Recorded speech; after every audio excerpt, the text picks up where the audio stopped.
Kia ora team, welcome back to another video on Google Classroom, the fifth and final way to use Google Classroom to increase student engagement and self-responsibility. And in this video we're looking at using the announcements and assignments function sparingly, so trying to really cut down on the number of posts that we actually put into Google Classroom. So in my demo classroom, as you can see from earlier videos, we set up a whole range of different learning topics and assessments by using really good Drive file management and linking to all of the learning activities and then posting the assignments as individual copies. That means that I'm not posting lots of announcements with each learning objective or activity. It means that the assignments and the learning objectives all feature in one post.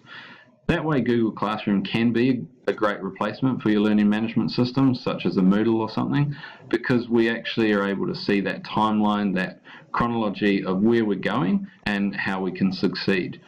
But doing too many posts and too many announcements creates clutter, and the students will be bombarded with notifications and a long list of what they should be doing with no real way to navigate through that, and can cause some anxiety for some students.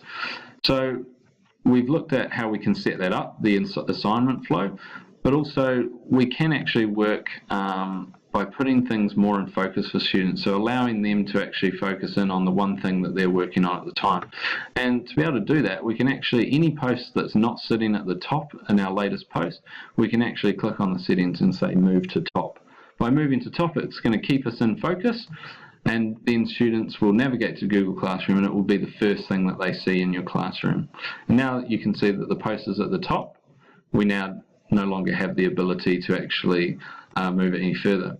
The other thing you can do is to actually reuse and keep editing the same announcement. Every time an assignment or announcement is created, a student will get a notification about that new announcement or that new assignment.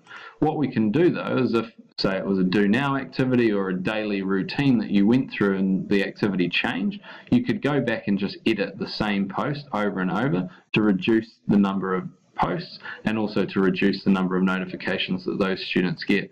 So for example, I could edit my announcement and chuck in the fifth video, which is the one prior to this video. And we'll scroll down and find number 5, and I'll add that to my post. It's updated, no problem, and I save that. The students are going to see the updated post, that's going to be no worry, but they're not going to see a notification. It's not going to appear as something separate and another thing that they have to navigate through and wade through. So we want to cut down on the clutter and get to the business of working with our students. So, 2 ways to hopefully reduce clutter in Google Classroom and make it better than an LMS. Thanks for watching.